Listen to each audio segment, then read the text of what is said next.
जय मसीह की। मैं मनी आज परमेश्वर के जीवित वचन भजन 119 और उसके 140 एक और 141 पद से आपको उत्साहित करूंगा, जिसमें लिखा है, तेरा वचन पूरी रीति से तया हुआ है, इसलिए तेरा दास उससे प्रीति रखता है। मैं छोटा और तुच्छ हूँ, तो भी मैं तेरे उपदेशों को नहीं भूलता। प्रियो, आज के संदेश को मैं एक ऐसी छोटी बच्ची के जीवन से आपको उत्साहित करना चाहूँगा, जो वेल्स देश में इलान फ्रांस नामक एक छोटा गांव था, जहां पर वो अपने माता पिता के साथ रहती। और उस बच्ची का नाम मेरी था। मेरी के माँ बाप कपड़े बुनते थे। उनका प्रभु के प्रति भय था, वो भय मानने वाला एक परिवार था। आज जो बाइबल प्रियो हमें बड़े ही आसानी से, सरलता से मिल जाती है, उन दिनों में बाइबल को प्राप्त करना इतना आसान नहीं था, और इस बाइबल को खरीदने के लिए एक स्थान से दूसरे स्थान के लिए जाना पड़ता था। ठीक मैरी के गांव से 25 मील की दूरी पर लगभग बाना नामक एक जगह थी। यहाँ पर मैरी को बाइबल मिल सकती थी, लेकिन उसके लिए उसके पास पर्याप्त पैसे भी नहीं थे। लेकिन मैरी विद्यालय में और रविवार की कक्षाओं में बाइबल के जो चित्रण थे उनको बहुत उत्सुकता से सीख लेती थी। उसने बहुत से अध्यायों को से कर लिया था। प्रियो, दिल की चाहत थी कि वो एक बाइबल खरीदे, जिसके लिए उसने एक गुल्लक ली, उसमें पैसा जमा करने शुरू किए और अपनी घर की मुर्गियों के उन अंडों को बेचती थी। उन पैसों को लगन से जमा करती।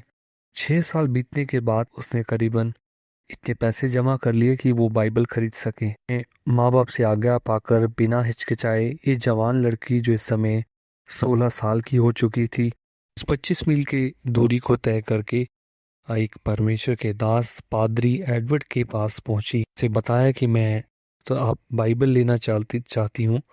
लेकिन उस परमेश्वर के दास थॉमस चार्ल्स नामक एक पादरी, जो बाइबल बेचते थे, उनके पास ले जाने के लिए सुबह वायदा की। अगली सुबह जब वो उस परमेश्वर के दास थॉमस चार्ल्स नामक पादरी से मिले, तब उन्होंने, पादरी एडवर्ड ने उन्हें बताया किस तरह से ये बच्ची 25 मील की दूरी तय करके बाइबल लेने के लिए हमारे पास आई।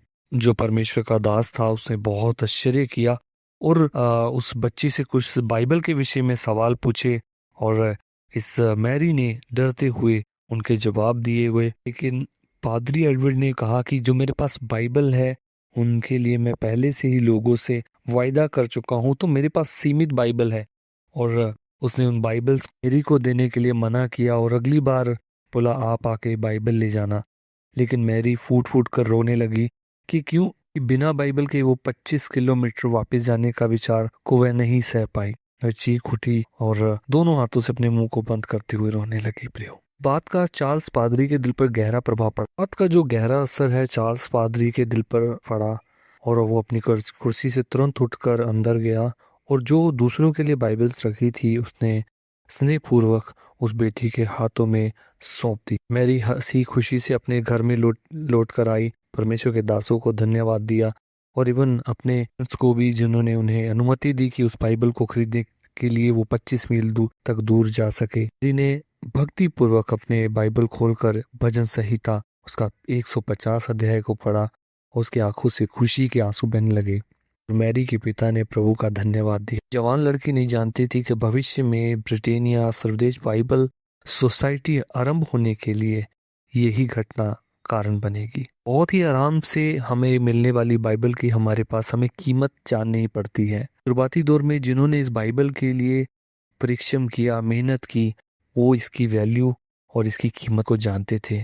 प्रियो, आज हमारे पास परमेश्वर का जो जीवित वचन 119 उसके 140 पद में पढ़ा, तेरा वचन पूरी रीति से ताया हुआ है, इसलिए तेरा दास उससे प्रीति रखता है। वो लोग जिनके पास बाइबल की कमियां थी या बाइबल के पास पर्याप्त तो बाइबल नहीं थी, उसकी वैल्यू को जानते थे और उसको अध्ययन करने के लिए मीलों तक जाते थे और परमेश्वर के वचन को रट लेते थे।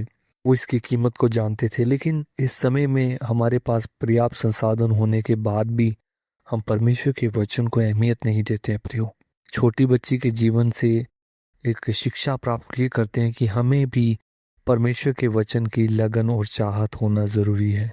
यदि आप परमेश्वर के वचन को आज अहमियत देते हैं, आप भी मैरी के समान इस इतिहास में आपका भी नाम किताबों के अंदर होगा। प्रियो, आपकी पीढ़ियां आपको जानने पाएंगी, आपके वंश के लिए आप एक उदाहरण बनोगे। प्रार्थना करेंगे। पिता, इस समय हमारे प्रियजनों को, श्रोताओंगणों को आपके हाथों में सौंपते हैं। जो प्रभु आपके वचन को प्रभु सुन रहे हैं, प्रभु आज इनके हृदय में ये छोटी सी कहानी के माध्यम से, स्टोरी के माध्यम से जो वचन दिया गया प्रभु के हृदय में कार्य करे, वो ये इस पर चलने पाए। अनुग्रह करें यीशु के नाम में, आमीन।